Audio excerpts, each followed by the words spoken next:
గత కొన్ని దినాలుగా పిల్లల గురించి అంటే పిల్లల గురించి కాదు, యాక్చువల్గా పేరెంట్స్ గురించి, తల్లిదండ్రులు ఏ విధంగా పిల్లల పట్ల వ్యవహరించాలి అనే దాని గురించి చెప్పాలి అని నాకు ప్రేరేపణ కలుగుతూ ఉంది. ఇంతకుముందు ఒకసారి నేను చెప్పాను, కానీ మరలా ఒకసారి షేర్ చేసుకోవాలని ప్రేరేపణ కలిగింది. కానీ 2 రోజుల క్రితము దేవుడు వివాహము ప్లస్ ఈ పేరెంటింగ్ 2 కలిపి చెప్పమని ప్రేరేపిస్తూ వచ్చారు.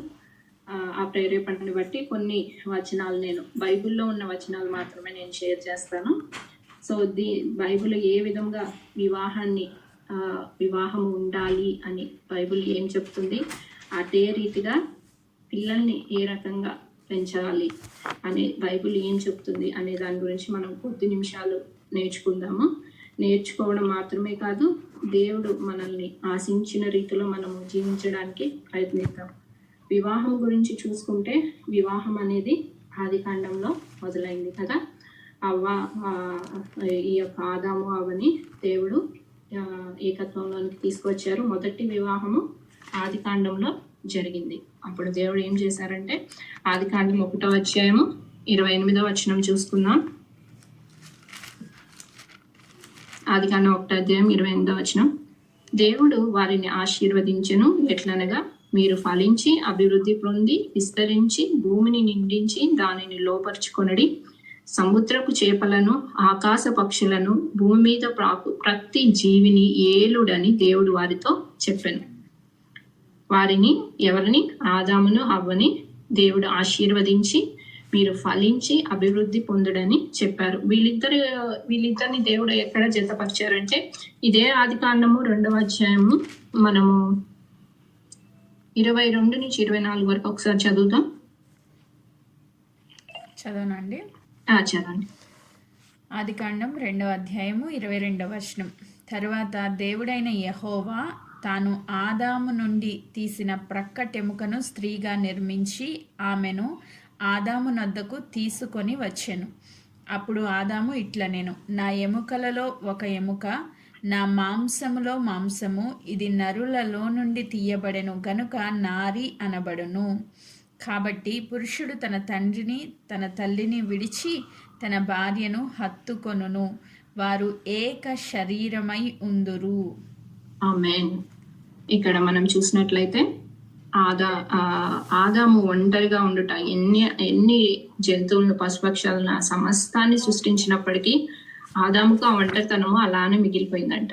సో అందుకని దేవుడు ఆయనలో నుంచే పక్కటెముకని తీసి స్త్రీగా సృజించి వారి ఇరువురిని ఒకటి చేసి ఈ రకంగా మనము 1:28లో చదువుకున్న రీతిగా వారిని ఆశీర్వదించి ఫలించి అభివృద్ధి చెందమని దేవుడు ప్రకటించినట్లు మనకి కనిపిస్తుంది. ఈ వివాహము ఎంతో పవిత్రమైనది కదా. ఇక్కడ దేవుడు సృజించిన వివాహము ఎంతో పవిత్రమైనది, ఘనమైనది. ఫలించి అభివృద్ధిలోనికి వెళ్ళమని సమస్తాన్ని దేవుడు వారికి దయచేశారు.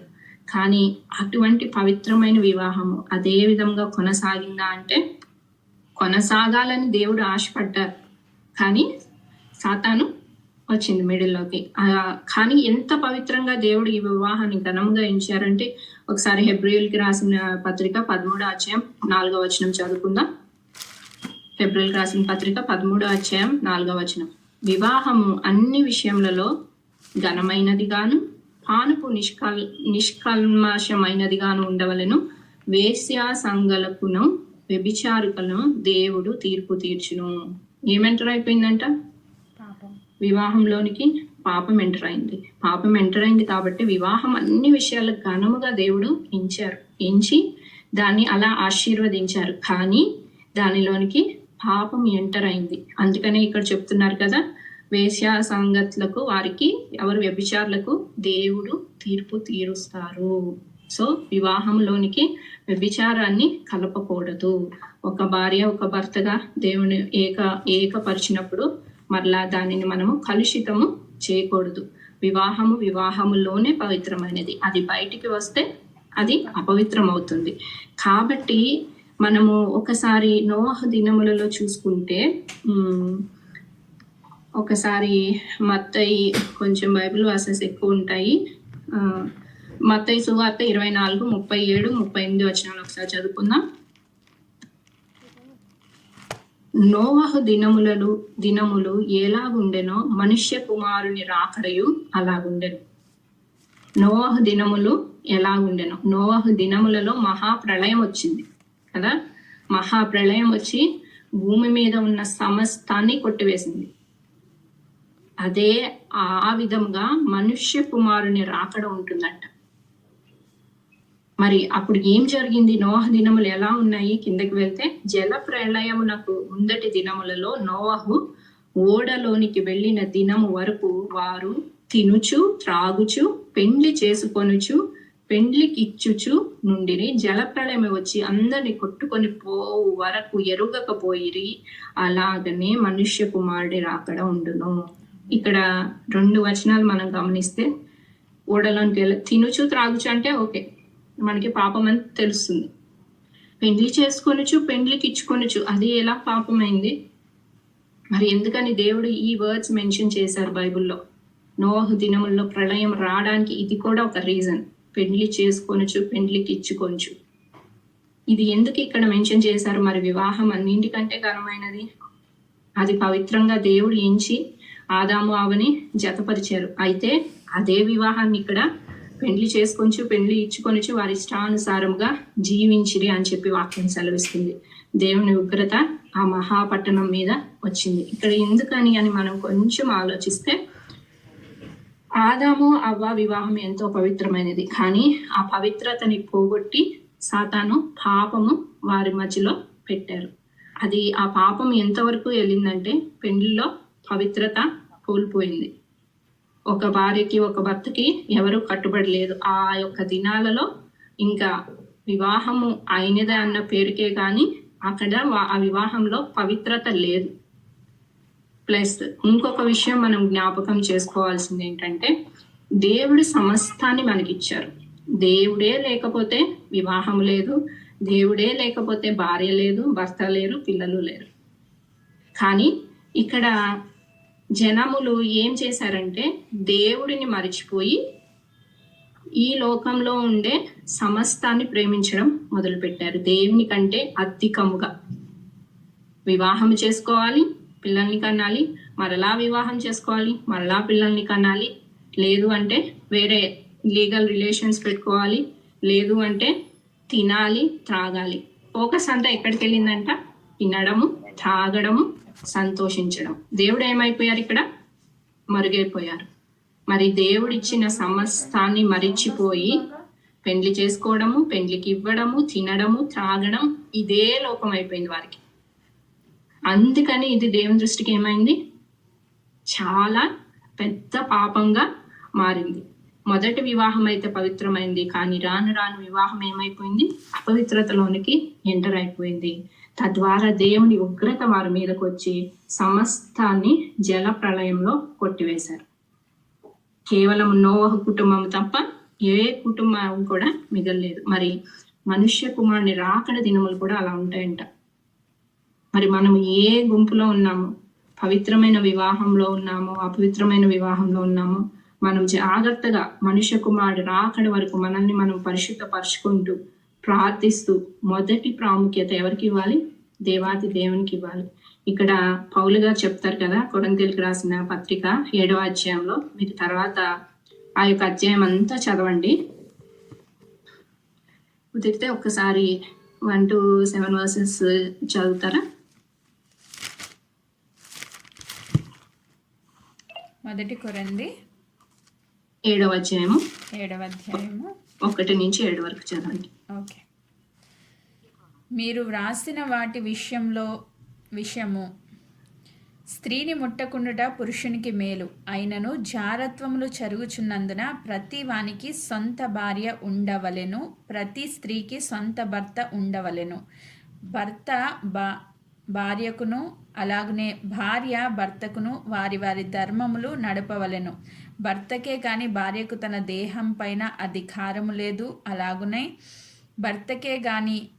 భార్యకే గాని భర్తకు తన దేహం పైన అధికారము లేదు. ప్రార్థన చేయుటకు మీకు అవకాశం కలిగినట్లు కొంతకాలం ఉభయులు సమ్మతి చప్పునే తప్ప ఒకరినొకరు ఎడబాయకుడి.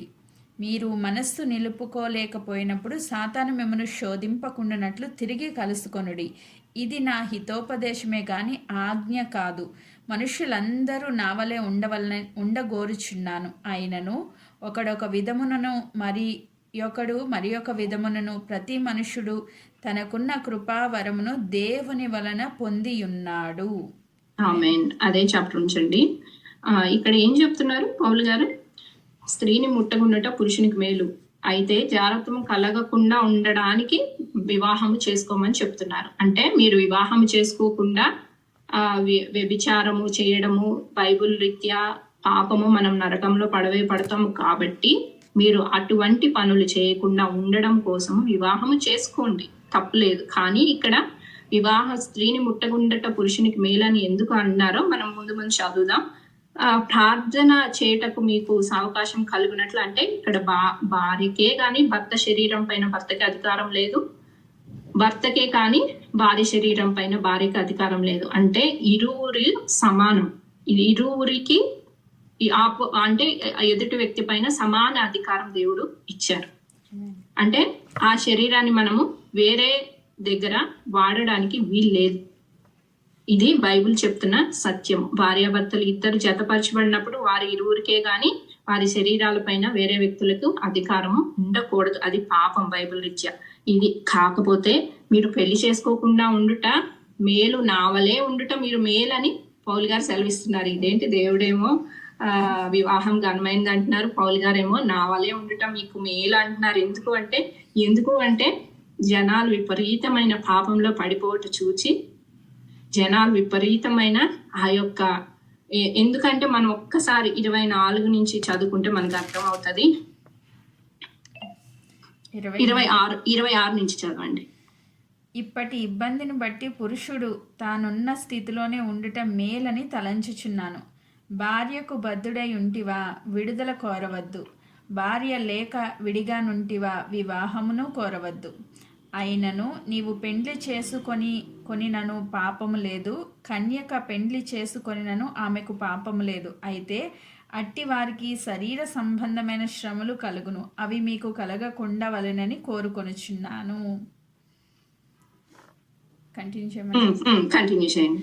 సహోదరులారా, నేను చెప్పినదేమనగా కాలము సంకుచితమై ఉన్నది గనుక ఇక మీదట భార్యలు కలిగిన వారు భార్యలు లేనట్లును, ఏడ్చువారు ఏడవనట్టును, సంతోషపడువారు సంతోషపడనట్టును, కొనువారు తాము కొనినది తమది కానట్టును, ఈ లోకము అనుభవించువారు అమితముగా అనుభవింపనట్టును ఉండవలెను. ఎలయనగా ఈ లోకపు నటన గతించుచున్నది. 33 చదవండి. 33 పెండ్లి అయిన వాడు భార్యను ఎలాగూ సంతోష పెట్టగలనని లోక విషయమైన వాటిని గురించి చింతించుచున్నాడు. అటువలెను పెండ్లి కాని స్త్రీయు కన్నికయు తాము శరీరమందు ఆత్మయందును పవిత్రురాండై ఉండుటకు ప్రభు విషయమై కార్యములను గూర్చి చింతించుదురు గాని పెండ్లి అయినది భర్తను ఎలాగూ సంతోష పెట్టగలనని లోక విషయమైన వాటిని గూర్చి చింతించుచున్నది. ఆమేన్.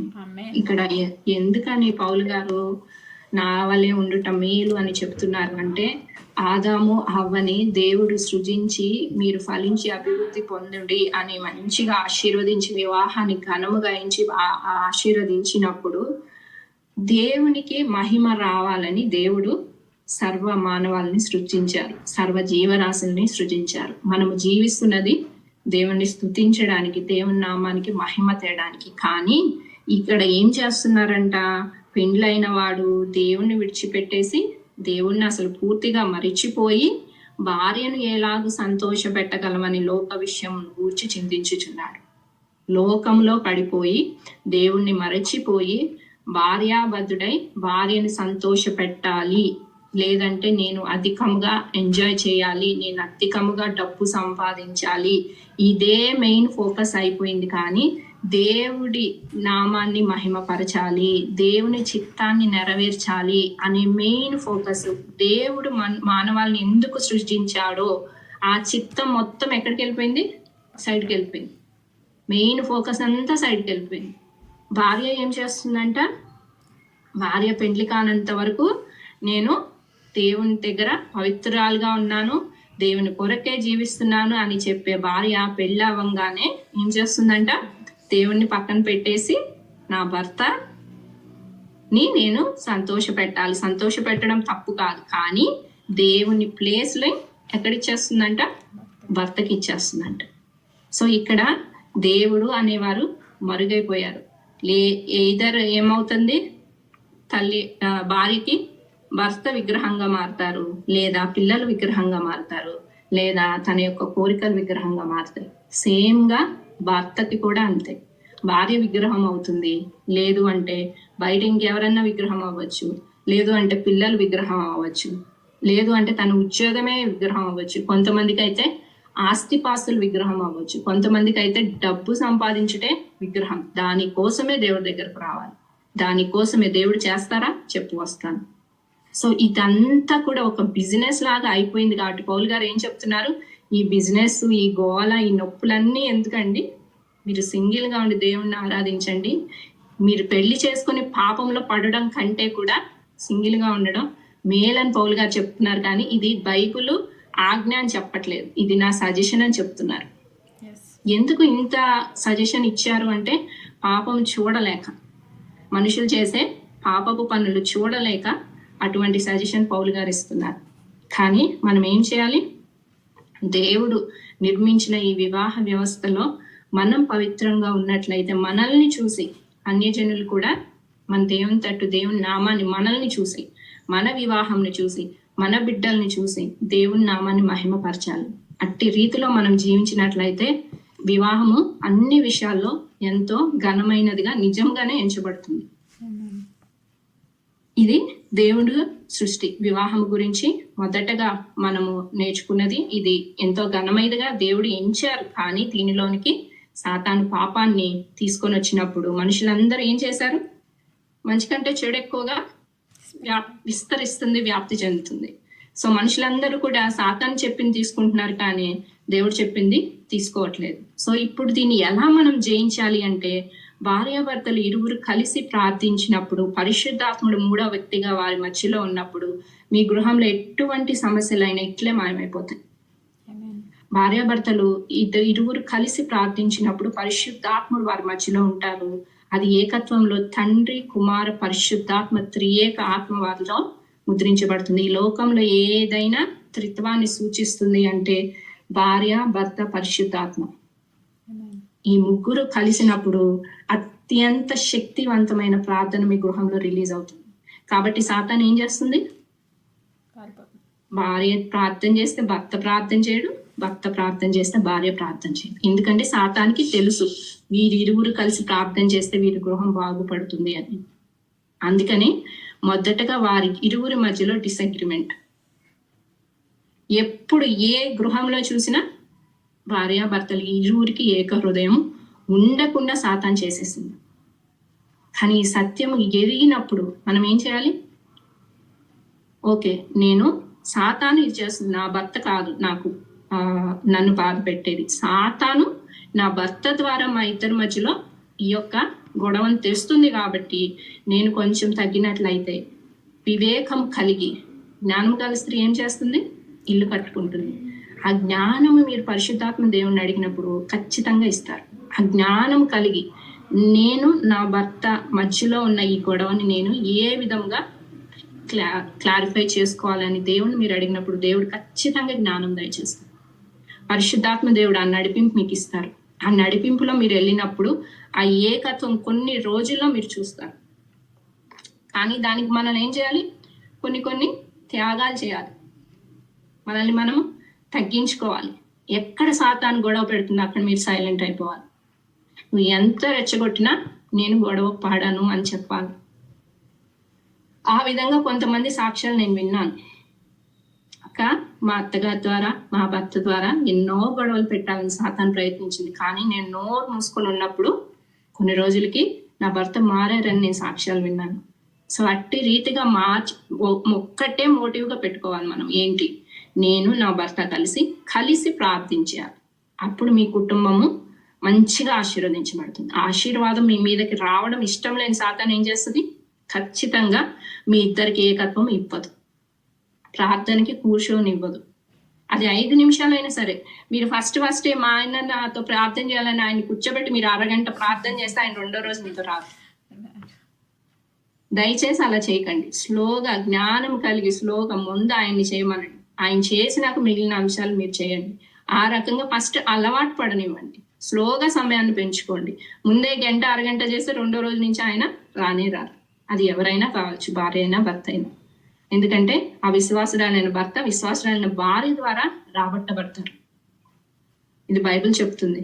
సో ఇటువంటి జ్ఞానం కలిగి మనం కుటుంబాలను కట్టుకొని ఐక్యతతో ఇరువురు కలిసి ప్రార్థించి కుటుంబాన్ని కట్టుకునే స్త్రీలుగా మనం అందరం ఉండాలని దేవుడు ఆశపడుతున్నారు.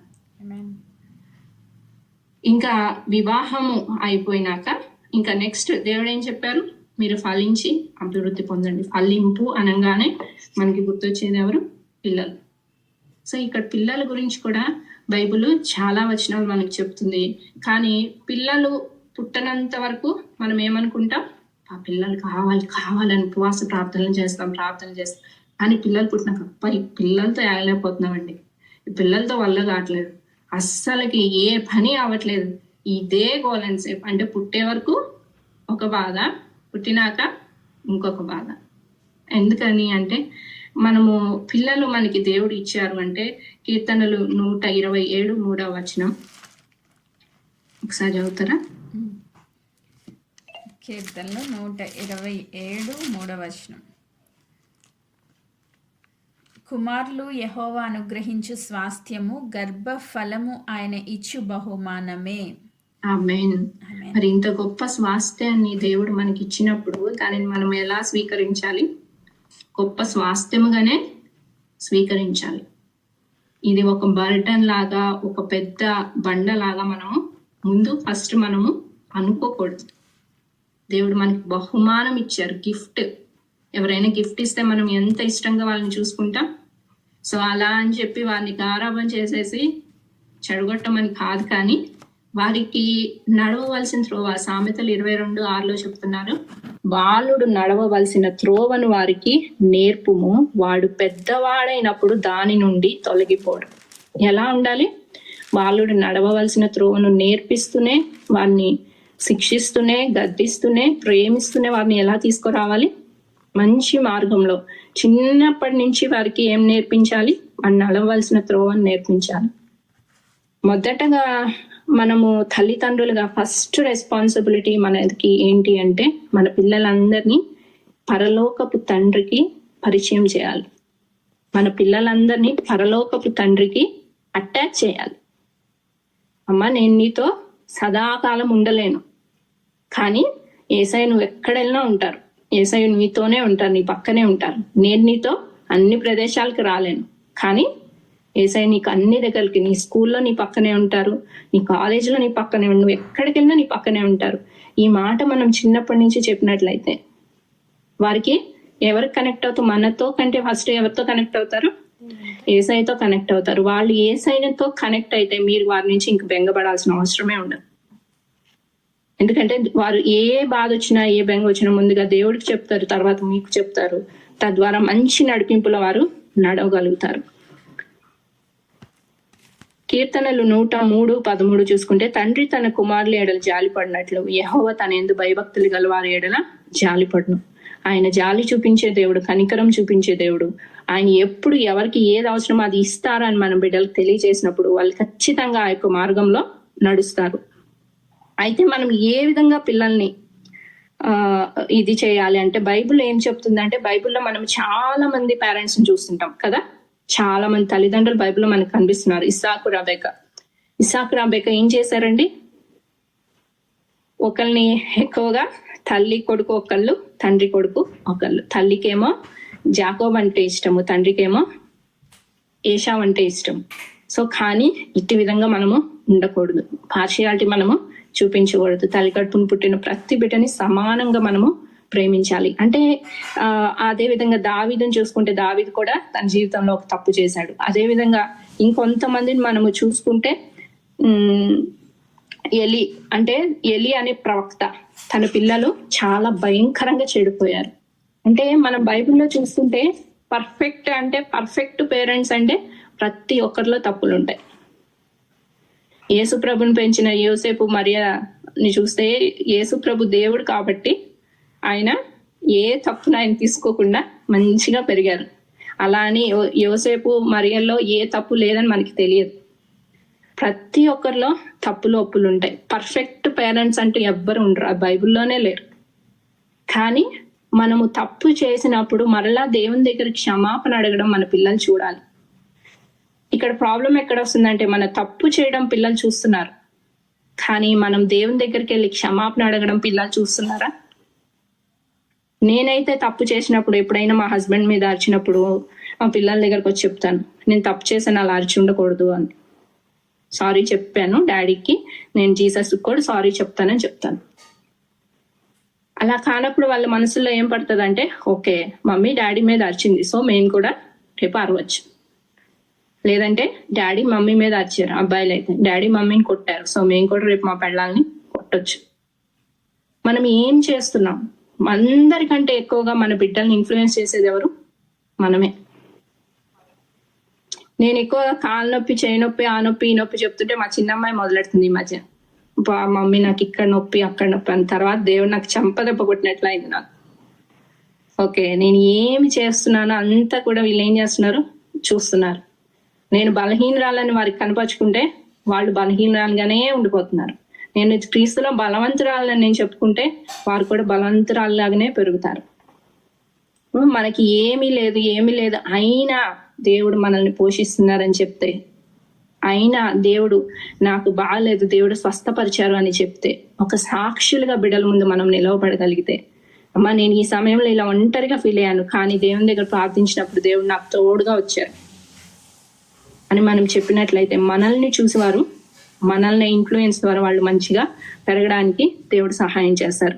నేను ఇలా పిల్లల గురించి చెప్పాలనుకున్నప్పుడు మా చర్చ్లో కూడా 2 weeks బ్యాక్ ఇదే సర్మన్ ఇచ్చారు. దానిలో ఆయన ఒక పాయింట్ చెప్పారు, అది మీతో షేర్ చేసుకోవాలనుకుంటున్నాను. స్టేజెస్ అంటే పిల్లలు ఏ ఏజ్ నుంచి ఏ ఏజ్ వరకు మనం ఏ విధంగా ఉండాలని.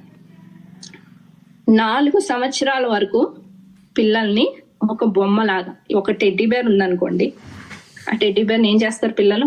పట్టుకుంటారు, ముద్దు పెట్టుకుంటారు, అక్కడ పెడతారు, ఇక్కడ పెడతారు, వాళ్ళ ఇష్టం కదా. 4 సంవత్సరాల వరకు పిల్లల్ని మనం ఎలా చూసుకోవాలంట? ఒక బొమ్మలాగా. మనం ఎక్కడ కూర్చోబెడితే అక్కడ కూర్చుంటారు, ఎక్కడ ఇచ్చేస్తే అక్కడ ఇచ్చేస్తారు, మనం పెడితే తింటారు, స్నానం పోస్తే సమస్తం మన చేతుల్లోనే ఉంటది. సో 4 సంవత్సరాల వరకు ఒక బొమ్మలాగా మనం వారిని చూసుకోవాలంట. ఇకపోతే 5 సంవత్సరాల నుంచి 15 సంవత్సరాల వరకు ఒక టీచర్ లాగా, ఒక బోధకుడు లాగా. మీరు ఏమి బోధిస్తారు వాళ్ళు అదే ఫాలో అవుతారు. మనం ఏం బోధిస్తున్నాం మన పిల్లలకి? ప్రతిరోజు వాక్యాన్ని బోధిస్తున్నామా? ఇలా ఉండాలని దేవుని ప్రేమను చూపిస్తున్నామా? దేవుని ప్రేమను చెప్తున్నామా? 5 నుంచి 15 సంవత్సరాల వరకు ఒక టీచర్ లాగా మనం ఉండాలంట. అప్పుడు మీరు క్రమశిక్షణ చేస్తారో, గద్దిస్తారో, సరైన మార్గంలో పెట్టడానికి ప్రయత్నిస్తారో మీ ఇష్టం. 5 నుంచి 15 సంవత్సరాల వరకు నేర్పించవలసినవన్నీ మనం నేర్పించాలి. ఇంకా ఆ ఏజ్ దాటితే మన మాట వారు వినరు. తర్వాత 16 నుంచి 24 సంవత్సరాల వరకు ఫ్రెండ్గా ఉండాలంట, స్నేహితులుగా ఉండాలంట. ఇక్కడ చాలా మంది తల్లిదండ్రులు ఫెయిల్ అయిపోతున్నారు. ఈ 5 నుంచి 15 సంవత్సరాల దాకా బోధకుడుగా ఉన్న ఆ బోధకుడే ఏమవుతున్నారు? అది కంటిన్యూ చేసేస్తున్నారు. ఓకే, నేను చెప్పింది వీళ్ళు వినాలి, లేదంటే ఇలా చేయి, అలా చేయి, అలా చేయి, ఇలా చేయి అంటే వాళ్ళు వినాలి. కానీ 16 సంవత్సరాలు దాటినాక వాళ్ళు ఆ స్టేజ్ దాటిపోతారు. మా మమ్మీ ఎప్పుడు ఇదే చెప్తుంది, మా డాడీ ఎప్పుడు ఇదే చెప్తారని ఈ చెవులని చెవులో వదిలేస్తారు. మీకు వాళ్ళ విషయాలు కూడా ఏమి షేర్ చేయరు. మీరు ఎప్పుడైతే స్నేహితులుగా వాళ్ళతో ఉంటారో, వాళ్ళ కాలేజ్లో ఏం జరిగింది, స్కూల్లో ఏం జరిగింది, సమస్తం మీకు వచ్చి చెప్పేలాగా మీరు అంత క్లోజ్ రిలేషన్లో మీ పిల్లలతో ఉండాలి. 80% పిల్లలు చెడిపోయేది ఈ ఏజ్లో. కారణం తల్లిదండ్రులు స్నేహితులుగా ఉండలేకపోవడం వల్ల. తల్లిదండ్రులు స్నేహితులుగా ఉన్నప్పుడు వారు వచ్చి, అమ్మ ఈరోజు ఈ అబ్బాయి ఇలా అన్నాడు, లేదంటే ఈ అమ్మాయి ఇలా అనేది వచ్చినప్పుడు, నువ్వెందుకు అట్లాంటివన్నీ మాట్లాడుతున్నావు, నువ్వెందుకు అలాంటివన్నీ షేర్ చేస్తున్నావు, నువ్వు అలాంటి వాళ్ళ పక్కన ఇట్లా డామ్ డూమ్ డిష్ అంటారు. నెక్స్ట్ టైం వాళ్ళు కంప్లీట్ క్లోజ్. నెక్స్ట్ టైం మళ్ళీ వచ్చి వారు మనకి చెప్తారా, అమ్మ నేను ఈ ప్రాబ్లం ఫేస్ చేశానని? అస్సలకి చెప్పరు. అమ్మ ఒక అబ్బాయి వచ్చి నేను ఇష్టమని చెప్పాడా అని వచ్చి చెప్పిందే అనుకో అమ్మాయి, ఏం చేస్తారు? అవుట్, ఇంకా నువ్వు స్కూల్ మానే ఇంట్లో కూర్చో, వేరే స్కూల్ వేసేస్తా నిన్ను అంటారు. ఆ వేరే స్కూల్లో అలా జరగదని మీకు ఎవరైనా రాసిచ్చారా? ఆ వేరే స్కూల్లో కూడా సేమ్ రిపీట్ అవుతుంది, కానీ వాళ్ళ ఇంటికి వచ్చి మీకు చెప్పరు. కొన్ని రోజులకి అదే ఏమవుతుంది, వీరికి ఇష్టంగా మారుతుంది, వీరు వాళ్ళతో వెళ్ళిపోవడం జరుగుతుంది.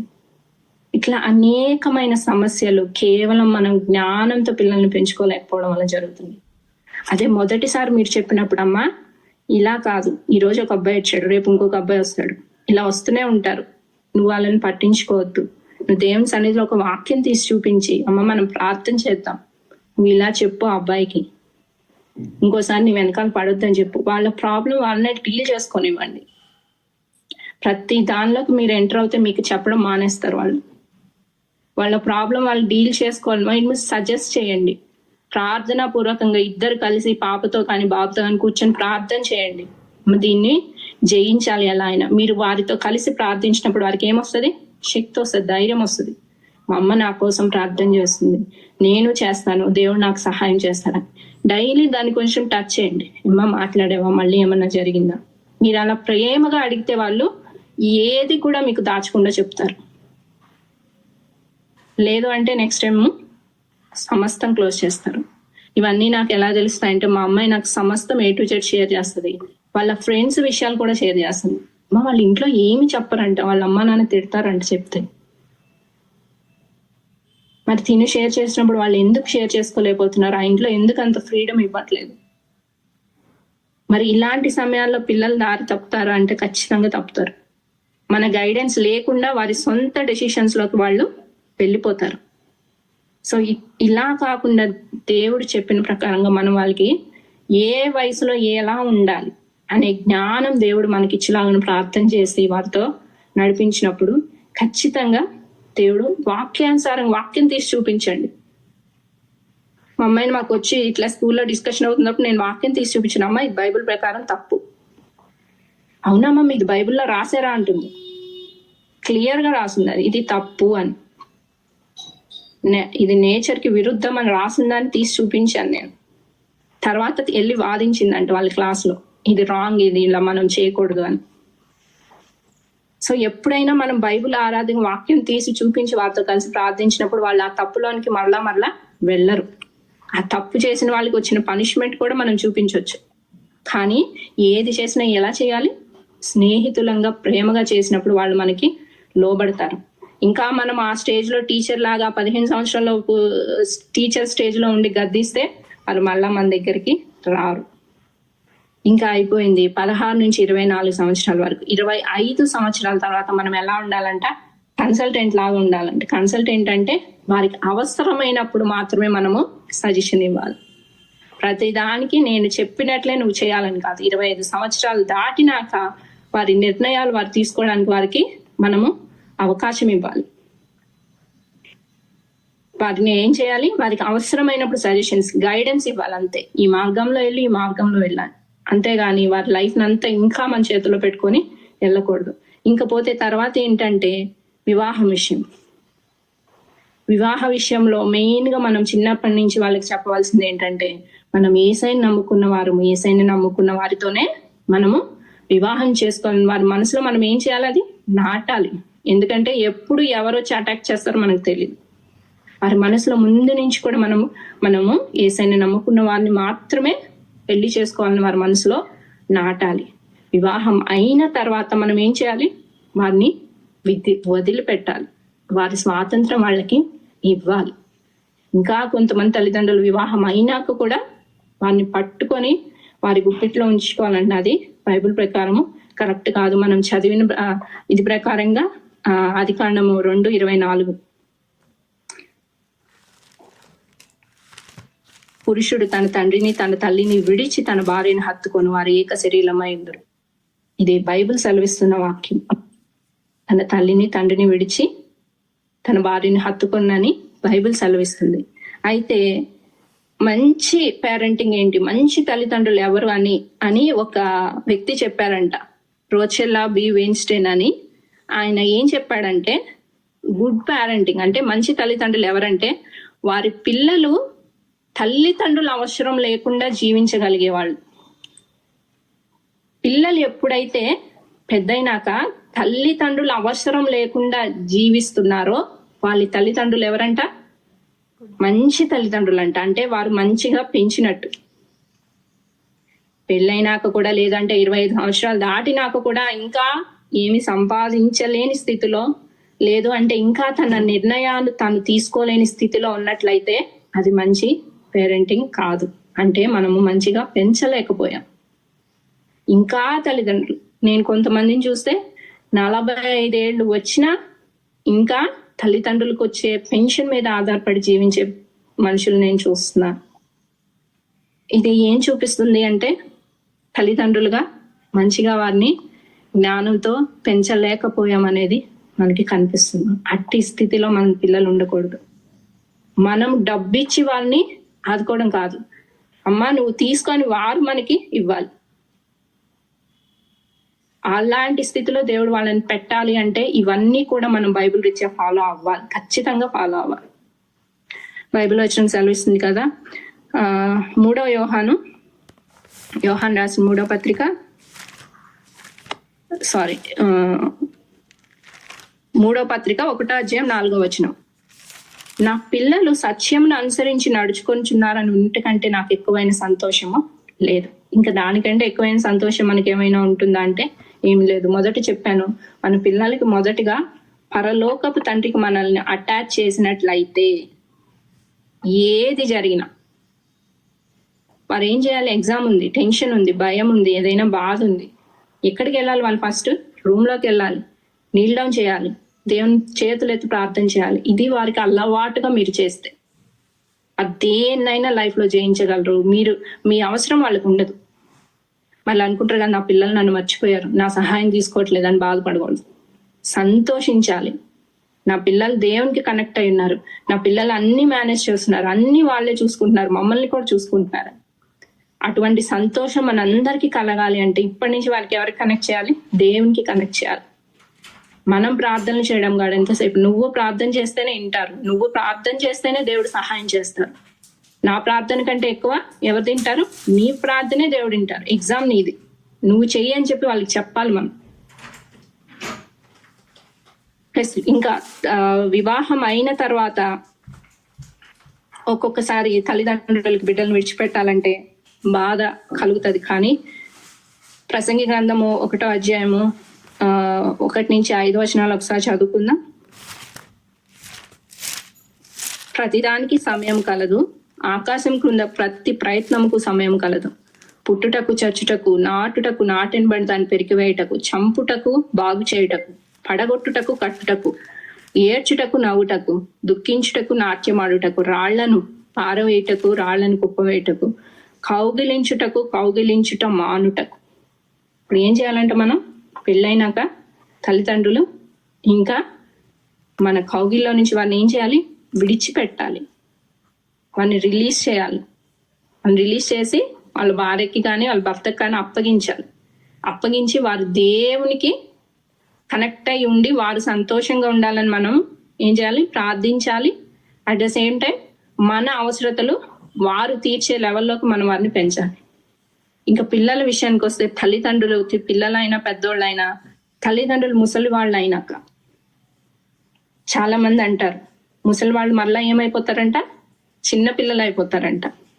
ఇంతకాలం తల్లిదండ్రులు మనం ఎటువంటి కేర్తో పెంచారు, ముసలి వాళ్ళు అయినాక అదే కేర్తో మనం వాళ్ళని తల్లిదండ్రులని చూసుకోవాలి.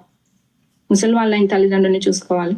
వాళ్ళు ఇరువురు ఉంటే, వాళ్ళు సపరేట్ గా ఉంటే వారికి అవసరమైన అవసరతలన్నీ మనము తీర్చుతున్నారా లేదా, వాళ్ళు తీర్చుకోగలుగుతున్నారా లేదా ఒకసారి గమనించుకుంటూ ఉండాలి. ప్రతిరోజు దూరంగా ఉంటే ఫోన్ చేసి మాట్లాడాలి.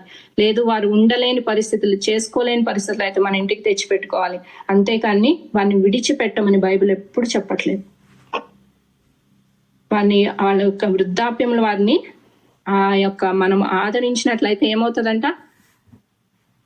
తల్లిదండ్రులను కనపరిస్తే వాళ్ళ ఆయుష్ ఏమవుతుందంట? పెరుగుతుందంట. వారిని విడిచిపెట్టి మీ బాధ మీరు పడండి అని వదిలేసి మన బైబిల్ ఎప్పుడు చెప్పట్లేదు. ఒకసారి తండ్రిని కోల్పోతే తల్లి ఒకళ్ళే ఉంటారు, తల్లిని కోల్పోతే తండ్రి ఒకళ్ళే ఉంటారు. వారిని మరింత కేర్ గా మనం చూసుకోవాలి. వారికి అవసరతలు ఏమున్నాయి, అవి తీర్చబడుతున్నాయా లేదా, వాళ్ళు మందులు వేసుకుంటున్నారా లేదా, మందులు తెచ్చుకుంటున్నారా లేదా.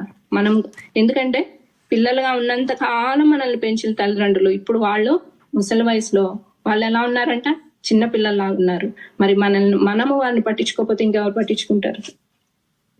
సో అటువంటి వాళ్ళని దేవుడు అట్లా విడిచిపెట్టేసి మన సుఖం కోసం వాళ్ళని విడిచిపెట్టే వాళ్ళని దేవుడు క్షమించరు. కానీ వారిని మనము కూడా మళ్ళా పిల్లల్లాగా వాళ్ళని కూడా మనము చూసుకోమనే బైబిల్ చెప్తుంది.